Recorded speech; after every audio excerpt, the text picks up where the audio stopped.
Kehidupan sosial para wanita di Italia di era tahun 1600-an, meskipun telah mengalami perbaikan dengan adanya gerakan pembaharuan besar-besaran di Eropa saat itu atau Renaissance, tetap saja masih menyisakan kebudayaan yang kuat sebelumnya. Kekuasaan dan uang masih mendominasi kehidupan sosial saat itu. Kaum wanita tak mempunyai banyak pilihan dalam hidup mereka. Tradisi perjodohan adalah hal yang sangat umum saat itu di Eropa. Sebagian besar para wanita dipaksa untuk menikah dengan pilihan keluarga mereka agar dapat mengangkat martabat keluarga. Bahkan para wanita di masa itu dilelang seperti sebuah benda untuk sebuah perkawinan tanpa cinta dan diperlakukan dengan kasar. Para wanita muda seringkali dipaksa untuk menikah dengan lelaki bahkan 3 kali lebih tua dari usianya. Sementara sebagian besar para suami suka berlaku kasar kepada istri. Dan bahkan di kalangan sosial atas sekalipun, anak perempuan dijual untuk membangun aliansi bisnis yang kuat. Sementara di masa itu, perceraian tak mungkin terjadi. Tak banyak pilihan yang bisa wanita lakukan di masa itu, dikarenakan sempitnya lapangan pekerjaan bagi mereka. Jika bisa melajang, sebagian besar dari mereka hanya bisa menjadi wanita penghibur untuk bertahan hidup. Sementara status janda yang kaya akan lebih dihormati, dan hal inilah yang banyak diinginkan oleh para wanita-wanita di Italia kala itu. Melihat kondisi saat itu, Giulia Tovana merasa prihatin. Berangkat dari titik kehidupan yang sama dalam keluarganya, menjadikan Giulia Tovana membuat sebuah produk yang disinyalir dapat membantu para kelompok wanita yang mengalami isu-isu masalah sosial tersebut.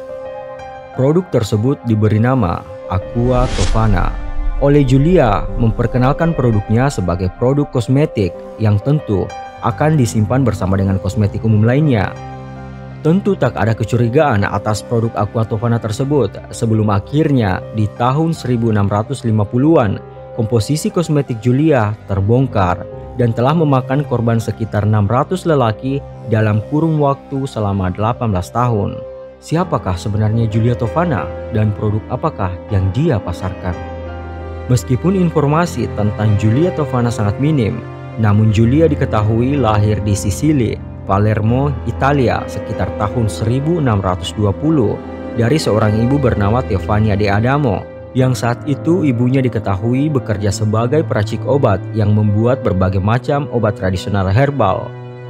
Di usia 13 tahun, tepatnya pada tahun 1630, Stefania de Adamo, ibu dari Tovana, dieksekusi mati akibat tuduhan pembunuhan terhadap suaminya. Giulia Tovana yang saat itu sudah diwarisi keahlian dalam meracik obat dari sang ibu, kemudian melanjutkan tradisi sang ibu. Salah satu sumber menyebutkan Giulia Tovana kemudian pindah ke Roma untuk menjalankan bisnis tersebut. Pamor ibu yang cukup terkenal saat itu sebagai peracik obat membuat pengaruh kuat pada bisnis obat dan kosmetik Giulia yang sedang dijalankannya. Nama merek dagang Aqua Tovana saat itu cukup populer di kalangan wanita-wanita tertentu. Dari waktu ke waktu, penjualan Aqua Tovana semakin meningkat. Dalam jaringan penjualannya melibatkan banyak wanita baik dari kalangan bawah maupun dari kalangan sosial kelas atas.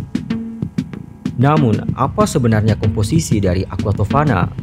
Aqua Tovana diracik dengan campuran arsenik, timbal dan belladonna, serta beberapa zat-zat beracun mematikan lainnya. Campuran ini dikemas dalam botol kosmetik dengan gambar St. Nicholas, sehingga tak akan dicurigai oleh siapapun saat menyimpannya bersama dengan kosmetik lainnya. Racun ini sangat populer karena racun tersebut sulit untuk dideteksi. Racun Tovana memiliki rasa hambar, tidak berbau dan tidak berwarna. Sistem kerja racun ini pun terbilang sangat alami. Aqua Tovana akan secara berangsur-angsur merusak sistem internal tubuh dari waktu ke waktu. Pada reaksi pertama menyebabkan gejala yang mirip dengan pilek.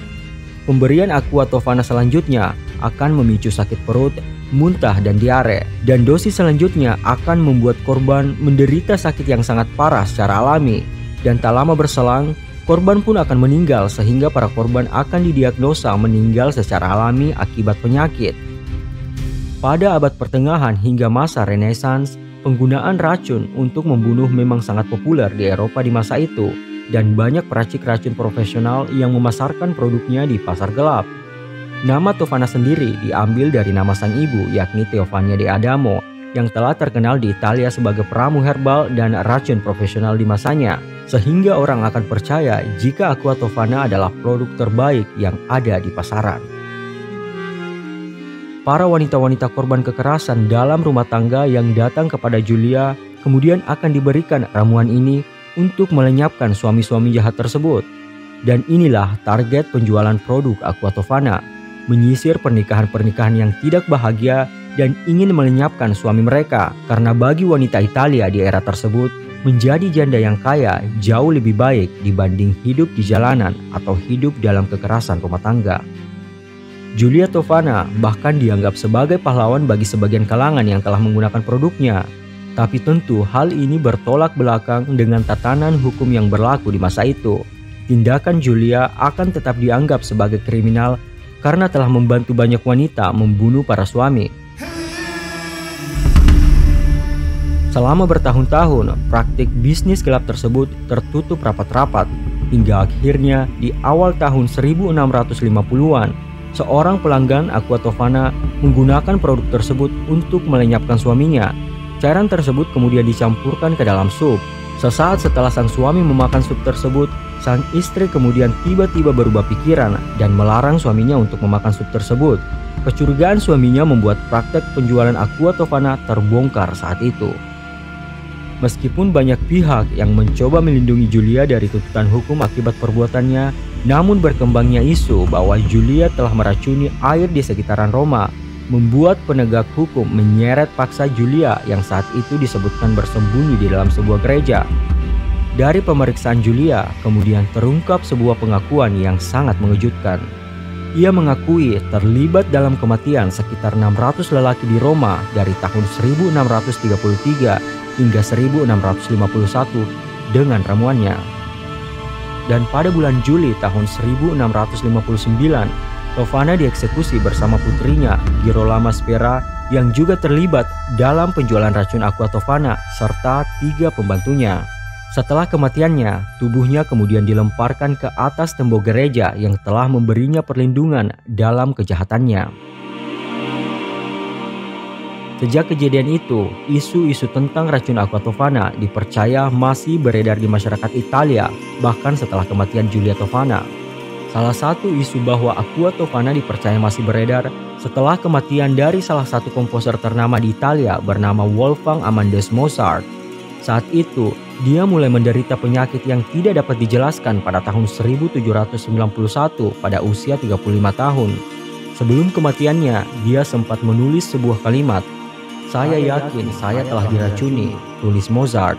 "Saya tidak bisa melepaskan diri dari pikiran ini. Seseorang telah memberiku Aqua Tovana dan menghitung waktu kematianku dengan tepat." Dia meyakini bahwa istrinya telah meracuni dirinya dengan Aqua Tovana. Sekian cerita kali ini. Andaikan kalian seorang perempuan yang berada di masa itu, apakah kalian akan mendukung tindakan Julia Tovana atau kalian sepakat untuk mengeksekusi mati Julia Tovana?